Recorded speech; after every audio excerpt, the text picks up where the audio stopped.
The paleo community provides such a nice example of that, because you'll see this subgrouping of people that go paleo and some stuff improves, but other stuff really falls off the rails.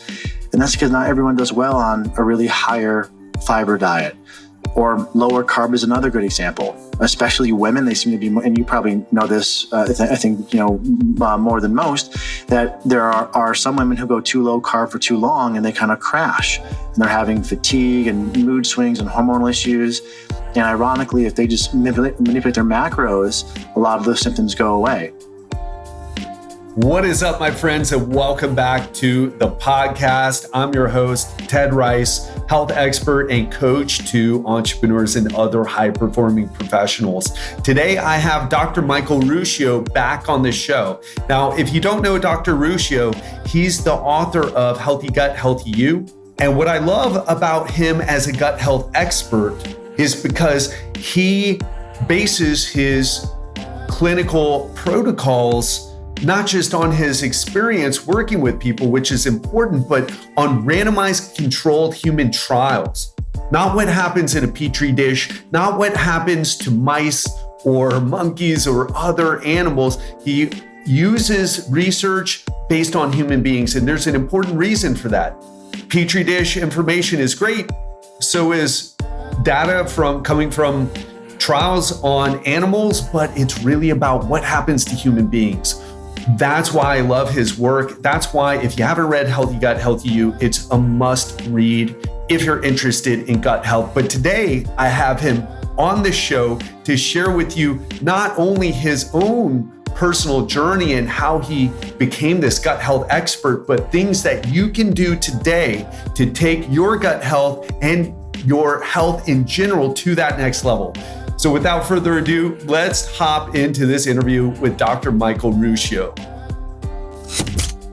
Dr. Michael Ruscio, so excited to have you back on the podcast. Thanks for coming back, man. It's been a couple of years since you've been on, and looking forward to it. I know how time flies. Yeah, same here. And a lot's happened in these past couple of years. I know, boy. Where to begin, right? Where to begin? And well, you are the gut health guy. When someone asks me about gut health, your book is the first one that I refer them to. And there's a very sound, well, I think it's a great reason.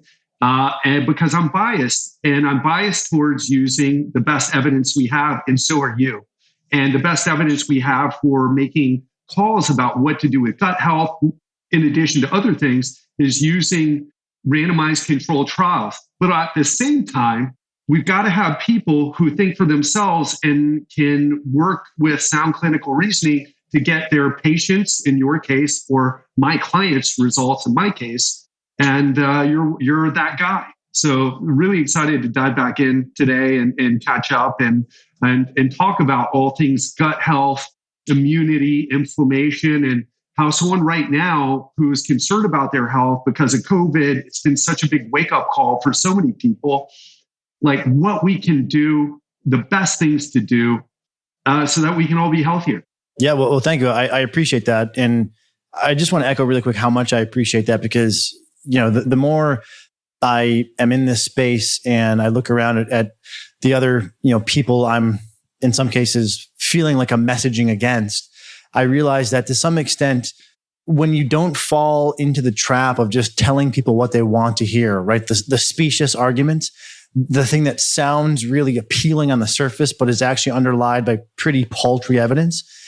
When you really hold yourself to a high scientific standard, you're only willing to tell people what the evidence supports or what the truth is, rather than just getting swept up in confirmation bias or dogma. And people are, I think, sometimes rightfully so, stereotyped as charlatans, because charlatans are they're not checked by anything. There doesn't seem to be anything that moors them. And that's why the charlatans and the snake oil salesmen are oftentimes lumped in together, because they'll make strong claims. And yes, everything will be better when you do this one thing because of one data point I saw one time and it helped a few people. And who cares about all the people it didn't help? I'm going to focus on the people that it did. And it sounds good to a lot of people, but the more evidence-based and precise and circumspect perspective isn't necessarily the most sexy, but it is what's more conducive to health. And, I'm really trying to bring that to people and contend with the marketers out there or whoever. So when someone does find merit in that, I really appreciate it. So thank you so much for that. Yeah, 100%. I'm in the same boat, although what we do is fat loss. We don't, help people in terms of, hey, what is your gut health? Let's run these specific gut health tests. And, you're into the probiotics and all this other stuff. I got to tell you, my business partner was experiencing a problem with gastroenterologists, called it gastritis. They did an endoscopy, I believe it's called, looked around, and they just said, well, you look okay. You don't have any H. pylori infection or whatever, but you just have this gastritis. And based on what we learned from you, we put her on an elimination diet, a FODMAP, low FODMAP diet. Low FODMAP. Yeah. Mm-hmm. And it changed things around for her, and her symptoms cleared up quickly. So this is something that can really make a huge impact, because I think that people like, well, hey, I eat the right things. I'm eating, watermelon and all these other good fruits and vegetables, and then they have problems and they don't understand why. They're exercising, they're eating right, but still having these problems. And it's just like I was. Things. Yeah, I mean that was me 10 plus years ago, eating all the healthiest foods, doing all the stuff, and feeling pretty terrible. And that's what led me here. So it's great when you can help people uncover that, because what a travesty when you're doing everything right. You're putting in the effort, you're buying the better food, you're doing the things, and you're not feeling like you're improving. You really deserve to feel better because you're doing the work. It's always nice when people like us can help others find those things that unlock that potential for them. Absolutely. And I want to start off this conversation because I feel like, especially in today's political climate in the United States, we're in a situation where your credentials, we have doctors who are saying things, and I want to keep this conversation obviously focused on what we're talking about, but you have doctors saying a lot of things that just goes against evidence. Doesn't mean they're wrong, but when there's 200 studies and meta-analyses and those types of things going against what a person is saying, even though they have a medical degree, we're in this weird situation where it's not about what the degree is, it's about who's using the best evidence, why they're making the claims that they're making. And you call yourself a functional medicine person. I personally like that. But I also have friends in the fitness space who are like, oh, that's the first thing or that's the first thing, that's a red flag rather, about when someone is, a charlatan like you talked about. Now, there's some gray area here. Can you help a person listening right now who maybe hears someone making strong claims on the functional medicine side, but also here's someone like my buddy, Dr. Carl, and his brother, Spencer Nadolsky, saying things like, oh yeah, the functional medicine docs. Let's help unpack that a little bit. Yeah, it's a challenging time that we're coming up on because the bifurcation that had already exists is becoming even more exposed, which is there's two kind of extreme camps, if we're going to paint them with the broadest brush possible.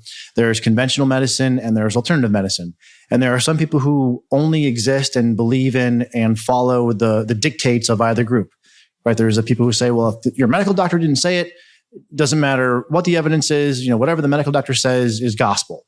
And that's sometimes right and it's sometimes wrong. And on the other end of the coin or end of the spectrum, there's the natural doctors or those who are more integrative.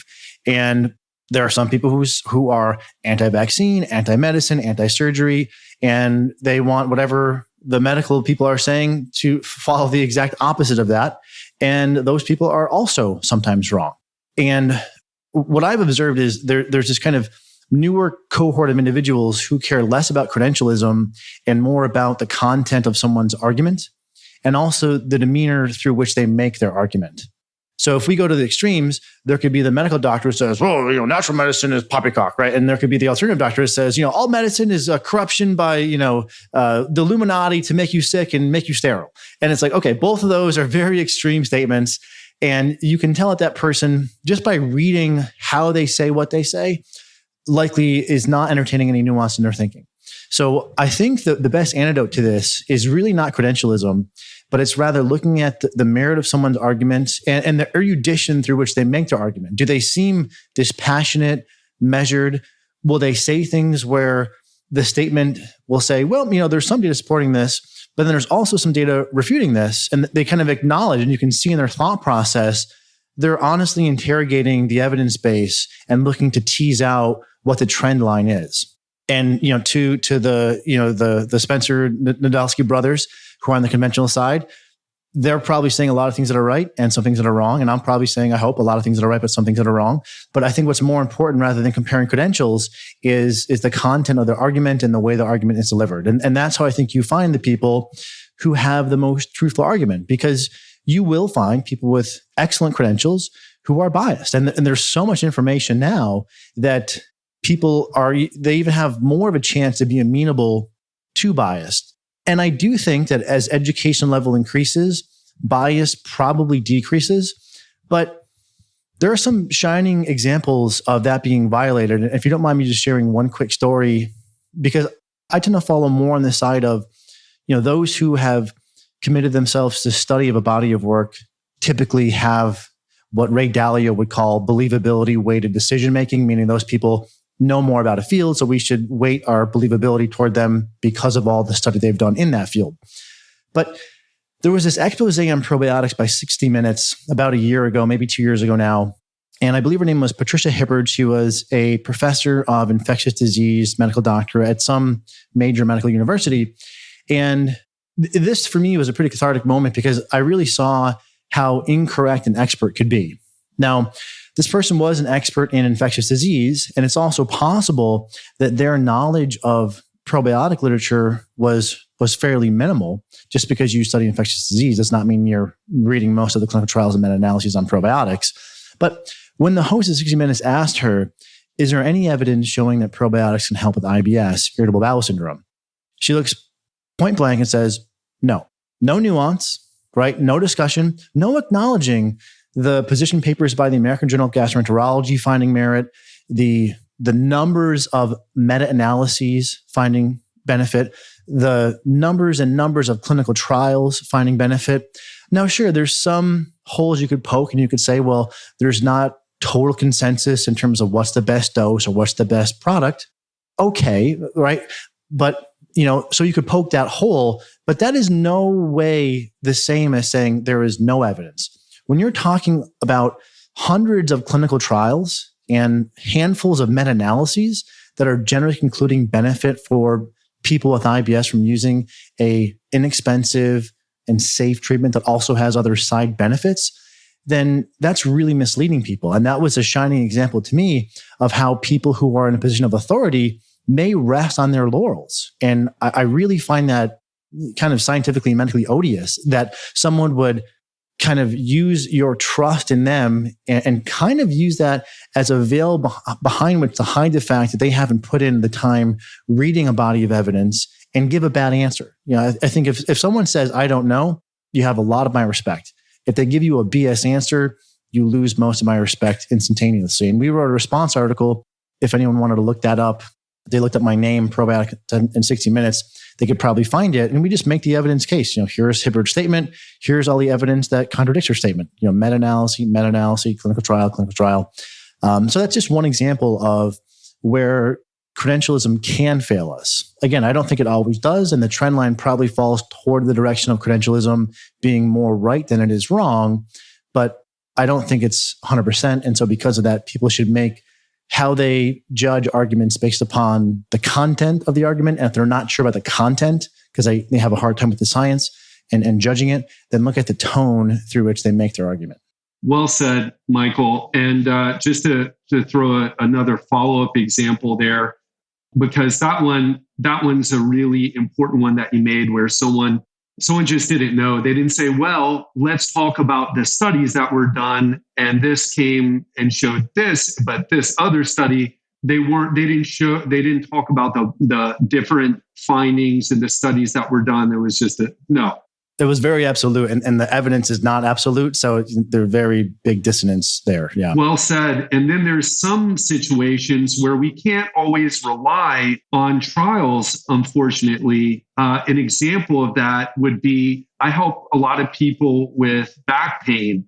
Unfortunately, learned the hard way about it. And I've gone over the evidence. And one of the things that this position paper said was that there's no conclusive evidence showing that massage, for example, can help with back pain.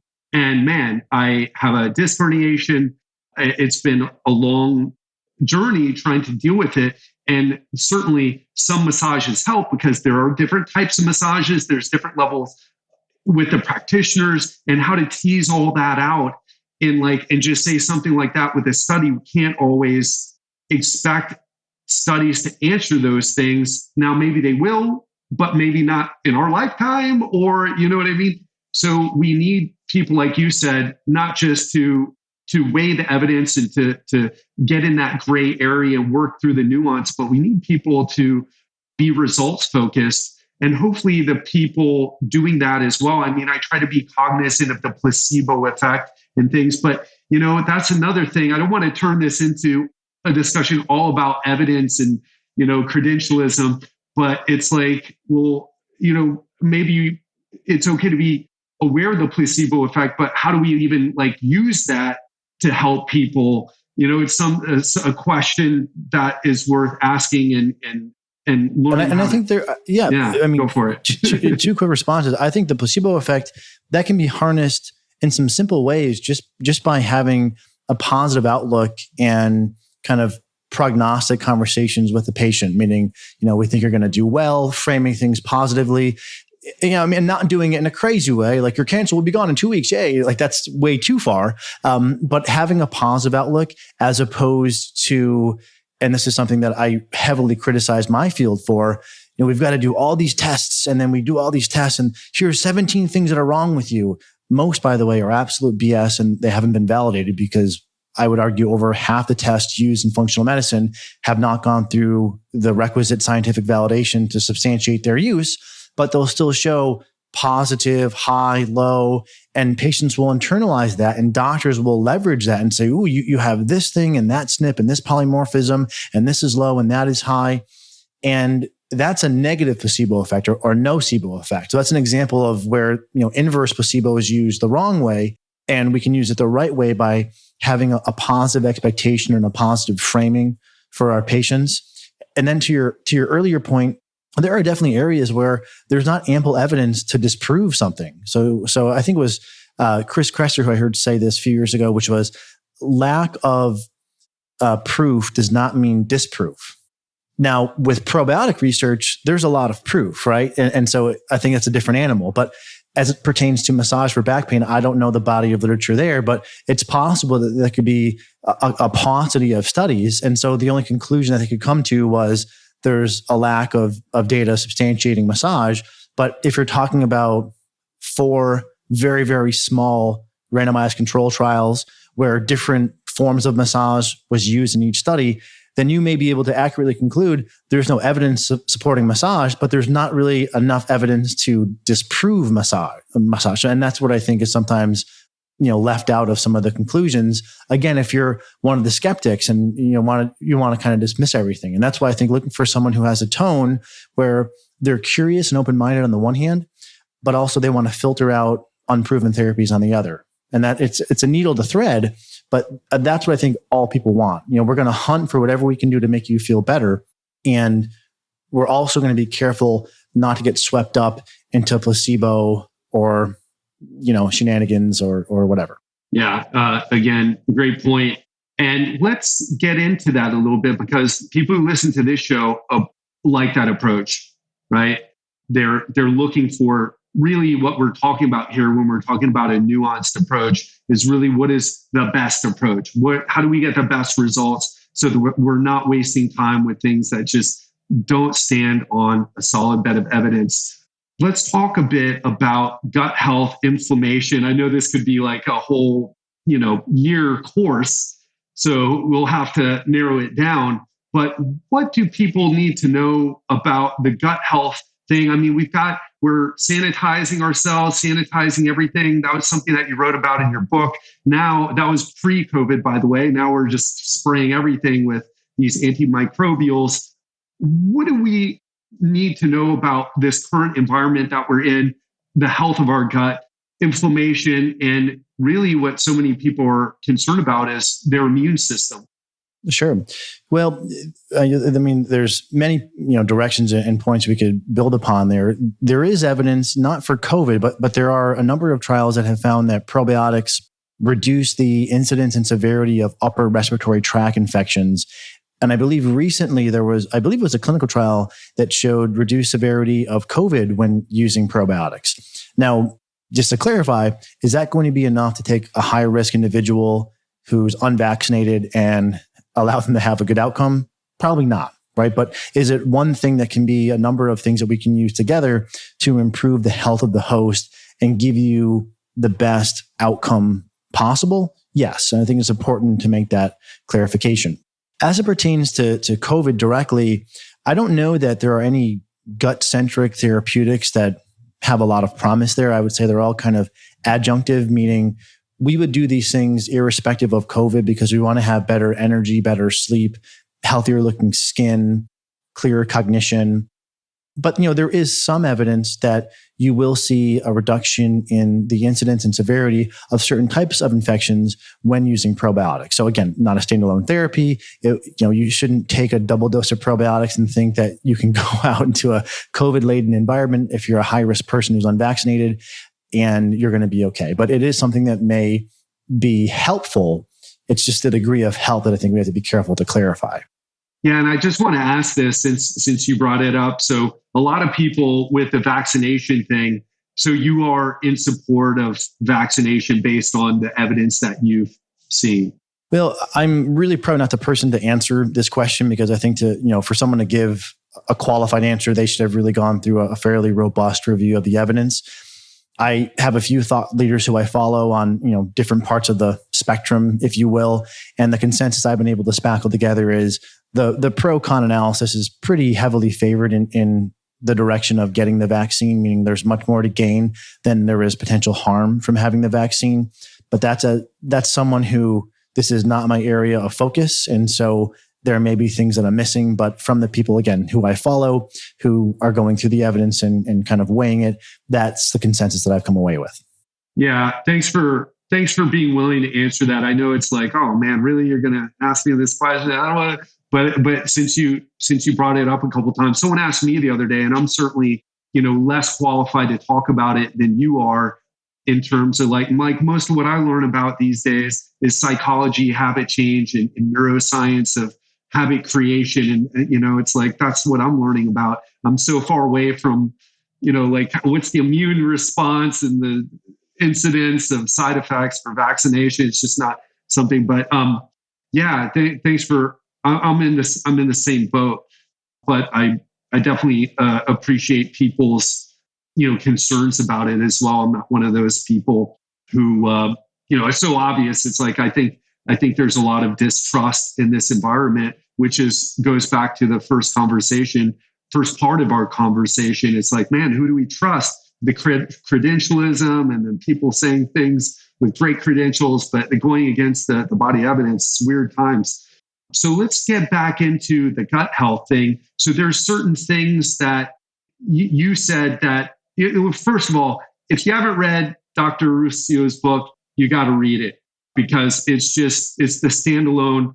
Don't read anybody else's book on gut health. It's the only one, at least the only one based on, a lot of human trials, especially human trials, not talking about what happens to mice, goody mice or whatever. Just under 1,000 references in that book. And most of them are either clinical trials or meta-analyses. So thank you. It was a lot of work to do that and to fact check and be diligent. So, again, thank you. It's really appreciated because all that work took a lot of time. And, it's nice when people appreciate that. Oh man, it's so easy to throw up content if you don't pay attention to the details and make sure it's really sound. But going back to your book, just make sure you get it. And if you need to listen to a podcast first, go back and listen to 341 Healthy Gut, Healthy You with Dr. Michael. And he talks about his book. We had a great conversation in that episode. Again, that's episode 341, Healthy Gut, Healthy You. And Michael, you told me that there's been some new things that have come out since your book was released. Of course, evidence is always coming out, new information is always coming out. What are some things that you think are important to know, especially in the current situation that we're all in with, being worried about our health? Yeah. Well, thank you. One thing that I've become increasingly interested in, and we're doing some testing now in therapeutics at the clinic for this, is unidentified sleep apnea. And I know that may not sound very sexy or attractive, but consider this. I think most people in the health sphere make some sort of comment that sleep is one of the most important levers you can pull on in order to improve your health. And we all talk about pre-bed routine, reducing blue light, reducing stimulation, not having caffeine too late. And those are all great. But what if when you go to sleep, you're having multiple episodes where the tissues in your throat are sloughing and blocking your ability to get oxygen? And so your O2 levels are dropping, and to compensate, your heart rate's going up. And I'm talking above 100, sometimes 120 beats per minute. And if anyone snores, they're at heightened risk for this. And what's mind-boggling is that I, at one point, not knowing much about this area of healthcare, was under the impression that if you had apnea, you needed a CPAP, and that's almost like a form of torture, just this big, Bane-like device you have to wear. But it turns out that there are alternatives. One, myofunctional therapy, which has meta-analysis level data showing its efficacy, which is essentially exercises like physical therapy for your palate, for your tongue, and for your throat, in a matter of weeks can have a high degree of effectiveness for apnea and can be game-changingly beneficial for people with this non-responsive fatigue, cognitive problems, moodiness. And another thing that can be used is known as a mandibular advancement device. It's kind of like this mouth guard that pushes your lower jaw forward to open up the airway when you sleep. And that was actually found in a meta-analysis, or at least a clinical trial, to be as effective as CPAP. So this is exciting because in any doctor's office, there's going to be this small group of patients who just don't seem to respond to the typical therapeutics that other people will respond to. And this is where we're starting to run these simple home sleep tests. They cost a couple $100. You take this device home for a night. It's disposable. You wear it to bed once. It's a watch-like device that has a pulse ox in the finger and a sticky note in the chest to listen for breath sounds. And over the course of one night, you can get fairly accurate diagnostic data for if you have this sleep impediment that's really causing your 8 hours to be functionally more like perhaps 3 or 4. And just imagine the deleterious effect from an inflammatory perspective, from a cognitive perspective, from a gut health perspective that can have, and how easily that can be remedied either by having someone see a dentist and have this MAD device fitted to their mouth, or doing a self-study course for myofunctional therapy and doing these simple tongue exercises for 5 to 10 minutes per day for 4 weeks. And then they have better breathing and sometimes better smiles, no more snoring, and much better sleep. So that's one thing that I haven't heard it discussed when sleep comes up in any of kind of our groups, discussions on sleep. And it's not hard to necessarily diagnose. It's not expensive, and the treatment isn't expensive or difficult either. And so it may be a piece of low-hanging fruit for, I believe the stats on men who snore are 20 to 40%, and women, I believe it's 10 to maybe 20 as a rough approximation. Now, snoring doesn't mean you have apnea, but it's a risk factor. But if anyone is struggling with non-responsive fatigue, brain fog, cognitive problems, and potentially weight gain, although it's a little bit of a chicken or the egg debate regarding do people gain weight and then have apnea, or do they have apnea and then weight gain? It's probably a little bit of both. But certainly I don't think it's going to do any favors for someone's body composition, because poor sleep has been shown to cause problems with cravings. And that's probably going to make dietary compliance much more difficult, and also exercise compliance much more challenging. So yeah, that's one thing that I'm pretty excited about. Yeah, that's great. You said it wasn't that sexy.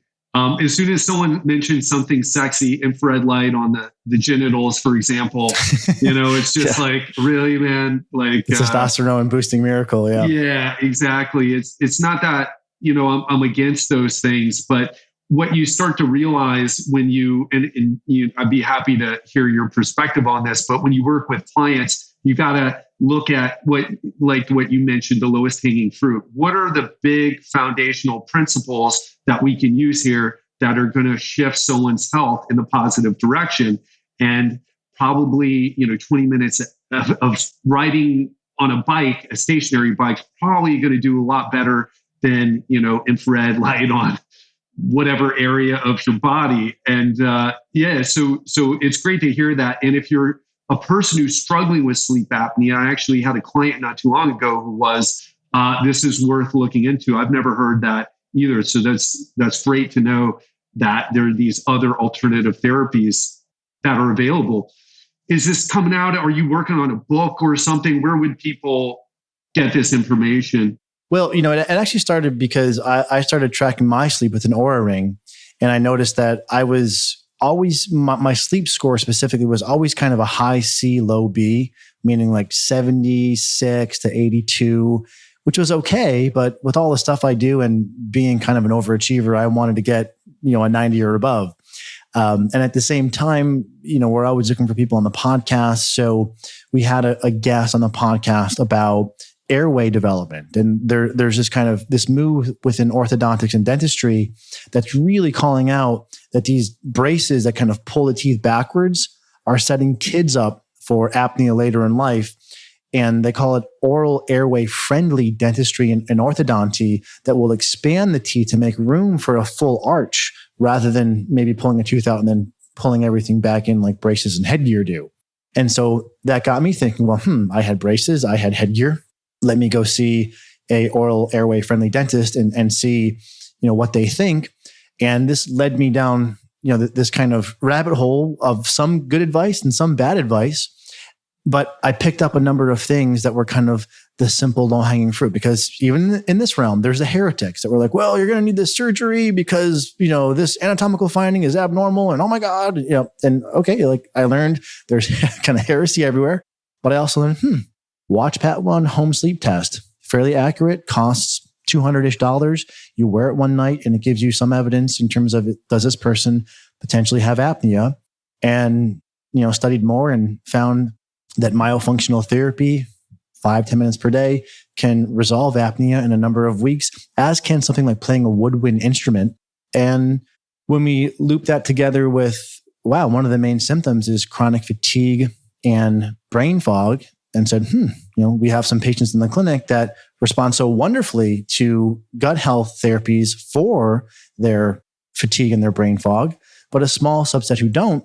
We started running the testing on these individuals and started seeing that, there was this group flying underneath our radar. And so we've been doing this at the clinic, not necessarily a book or anything, but just a finding that we've been integrating into our clinical model. And it's been helping the people who haven't been able to find answers elsewhere.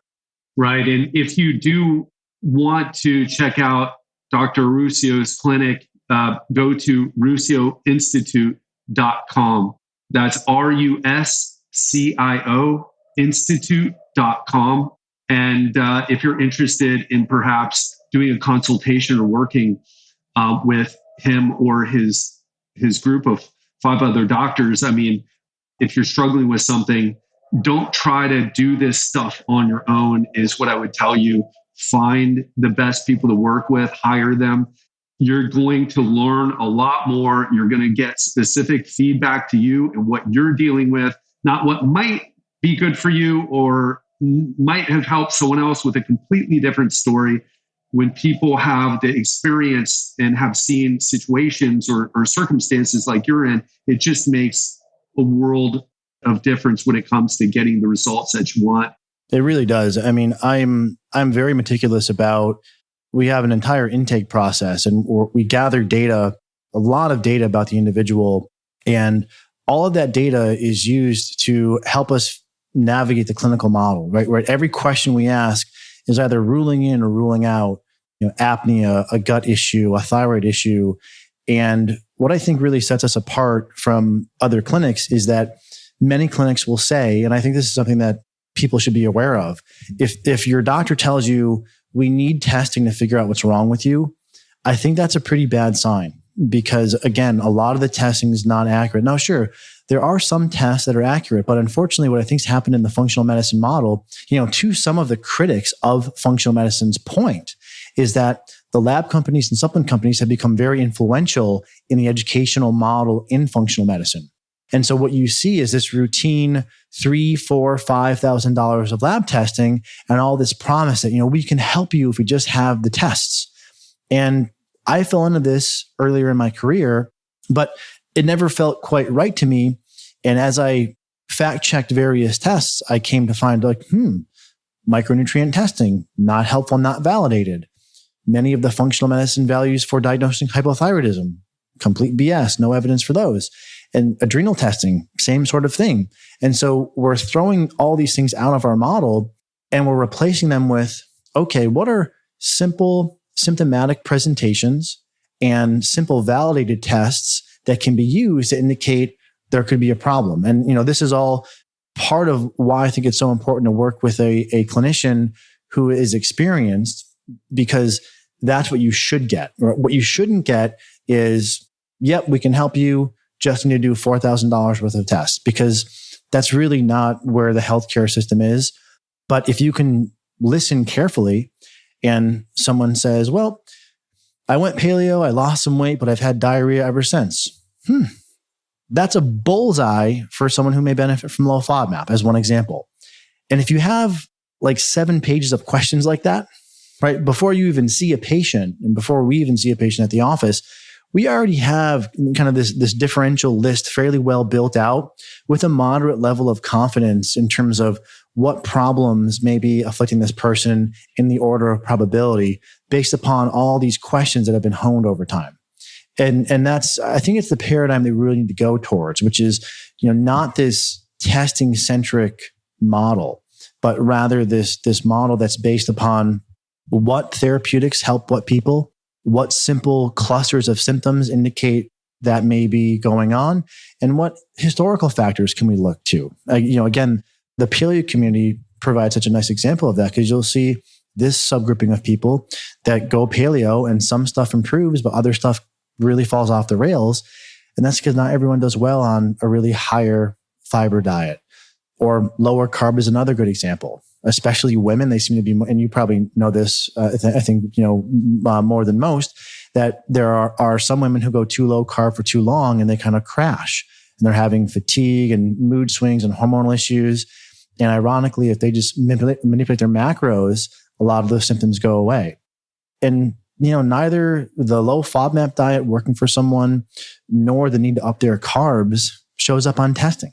Right. So there's a lot of holes in the testing paradigm. So not to go too on and on about that, but I just had a patient the other day who, they had come in from seeing a different clinic before us, and she said it was $1,600 for the first visit or two, and then they wanted $2,600 for the testing. And it's like, geez, that's a lot of money, and it's not unusual to hear that, and it really doesn't need to be that way. Yeah, thanks for pointing that out, because it's so interesting, because there's so many people, I guess, who are maybe a little bit anti-establishment, where it's like, don't trust the doctors. They're just trying to sell you pills. They don't care about. Yeah, I used to be one of those, by the way, Michael. And I've moved away from that, because I realized, man, well, you got 20 minutes or less with a person, giving them a talk about how they need to change their lifestyle. It's easier to give a pill, right? Especially if you're not even trained in that particular thing, which doctors aren't, right? There's some people who are trying to make a difference. There's one guy who's really great, Jason Satterfield, who is part of, I think, San Francisco.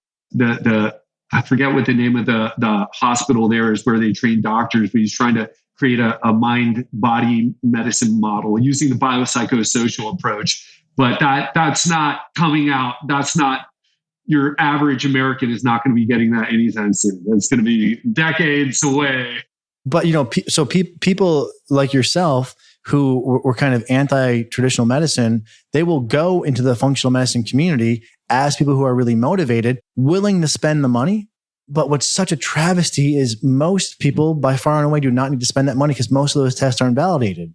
And sometimes people end up getting help, but it's like, do we need to do $3,000 of lab testing to change your diet, put you on a probiotic, a fish oil, have you exercising, maybe do an elimination diet and use a handful of other supplements, right? It's such a wasteful model. But what's insidious about it is if people benefit in this really bloated model because of 2 things that you did of the 8, people still come away with, well, it's helping patients. And so it becomes a little bit more challenging to get some of the doctors to see that. But I think most people and most clinicians are really starting to get sick of how much they flounder. And maybe just to pivot over to one other thing I think is noteworthy to share regarding thyroid. There was a meta-analysis published. It looked at about 1,100 patients recently. It was published in the journal Thyroid just this year. And they found that 34% of individuals were incorrectly diagnosed as hypothyroid and could successfully come off of their medication and maintain normal thyroid hormone levels. And I think this is important because it indicates, 2 different things that are happening. One, in conventional medicine, what may happen is some people who have what's known as subclinical hypothyroid, it's this drifting up of TSH. Nothing else changes, but TSH drifts up a little bit. They may be too readily given thyroid hormone medication. And the real travesty is then going forward, other doctors just see in their chart hypothyroid and no one thinks to question it. And so all those people just are out there on lifelong medication. And so what this research group did, and I think it was a great study, is they said, well, let's go back and check and see what the incidence rate of people who are incorrectly given medication and don't need it is. 34%. That's pretty high. That's 1 in 3. And on the other side of the fence, in functional medicine, there's kind of the conventional ranges for thyroid hormone levels, but functional medicine says, well, you should be in these narrower ranges. And this is really incorrect and it harms people. And this is where I think the other people are coming from, is because they're coming in with a TSH that's not incorrect according to LabCorp or Quest, but according to some of the more contemporary thinking in integrative medicine, they're hypothyroid. And I understand when someone's not feeling well, they're looking for a solution. Totally get it. I'm on your side. But what I think is being missed is, let's say you have fatigue, depression, and constipation. You could say, you're hypothyroid because, your TSH is just a tick high. It's not perfect. So some people will really reach and call that hypothyroidism. But hypothyroidism is less than 1% of the US population. Estimates range between 0.5 up to 1%. Whereas IBS, irritable bowel syndrome, affects 10 to 15% of individuals. And we know that some with digestive symptoms will have these other symptoms like fatigue, depression, and constipation. So you have a 10 times more likely situation of your gut is driving fatigue, depression, and constipation than your thyroid is, right? IBS, 10 to 15%, hypothyroidism, 1%. And this isn't poppycock. There are meta-analyses that have shown that anxiety and depression can be improved by probiotics. And there's a number of trials finding various treatments for IBS will improve fatigue. So this is what's kind of upsetting is when you start looking at the stats, you see that people are really readily given the hypothyroid diagnosis and thyroid medication because clinicians are trying to help their patients. And I don't think any clinicians are doing this with malicious intent, like they're being paid by, the drug companies. Yeah, I don't think that's what's going on at all. I just think there's some educators who have these really spurious hypotheses, and it makes a lot of sense. And the clinicians are sitting there at the seminars or reading the books and saying, "Oh my God, this may be why my patients are not responding," and they want to help their patients, and that's great. I mean, that desire to help people is good, but I think it's being misdirected, and what ends up happening is they get put on a medication that they don't need. And we've documented a number of case studies now where this has happened. And when we actually listen a little more deeply, we'll say, well, your initial diagnosis was based upon this lab, and this is not the diagnostic criteria for hypothyroidism. You also have some gut symptoms and you haven't really done much for that. And you haven't responded to the medication that you were on. So let's go in a different direction here. Let's take care of your gut health, which again, 10 times more common you're going to find an issue in the gut. And yeah, we've documented, and we even had some people in the office break down crying and say, oh, the last year and a half, I was feeling like shit. And in 2 months now, I'm feeling measurably better. And they just felt, understandably frustrated that they spent so long trying different thyroid hormone medications, adjusting their dose, following up, going back to LabCorp, and just spinning their wheels. And then when they got to the right camp of thinking, in this case, kind of start with your gut, not about being a gut fanatic, but knowing how common those problems are. Let's start there and then reevaluate. The suspected thyroid problem went away vis-a-vis other symptoms clearing.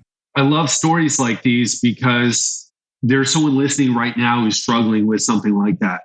And they're not getting the answers, or probably the results is a better way of saying it, getting the results that they're looking for. And unfortunately, a lot of people like that, they start to say, well, I'm just broken. No one can fix me, when it's just a matter of working with the right person who asks the right questions and has the experience to kind of dive a bit deeper and get a bit more nuanced. And it's a great time because there's people like you. I'd like to consider myself a person who is nuanced thinking like that. When someone has a problem that I can't deal with, I find someone else to take care of them, or, we figure it out by, going through these nuanced, inquiries.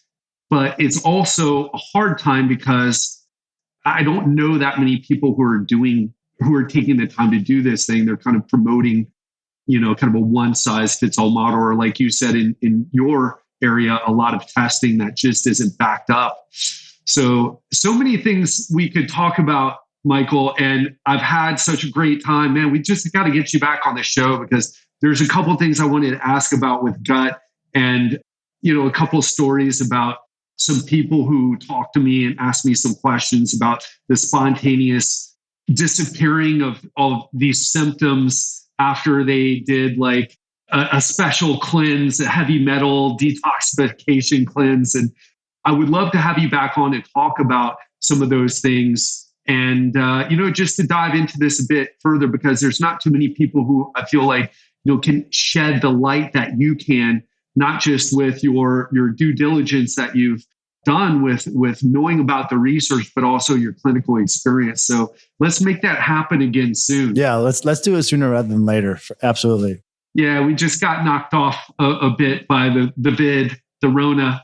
But if you're enjoying this conversation, make sure you go back to episode 341, Healthy Gut, Healthy You, with Dr. Michael Ruscio. And if you're enjoying this conversation and want to get more information about what they do at the clinic, go to RuccioInstitute.com, RuccioInstitute.com. Sorry, Michael, I know you told me how to pronounce it at the beginning. It's a tough one. It's okay. But it's RUSCIO Institute.com. That's RUSCIO Institute.com.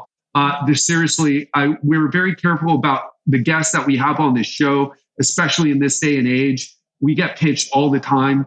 Our download numbers are really good, and it brings a lot of, we're very happy about it, but it brings a lot of unwanted attention and pitches from people who just have such crazy pitches that they're not congruent with the values that we have here at the show. So it's so awesome to have you back on and get into this, and can't wait to have you back again, Michael. Yeah, same here. I just want to quickly echo what you said, that if someone's not feeling well, there are answers out there. And I think I was there. I'm not sure if you were there at one point. I felt like I was going crazy, but if you can find the right person, you can heal. So don't lose hope if you're struggling or you're floundering, because just finding that one right perspective can lead to changes, fairly quickly. And so, I just want to leave people with what I think you said, which is awesome, which is just that echo of hope.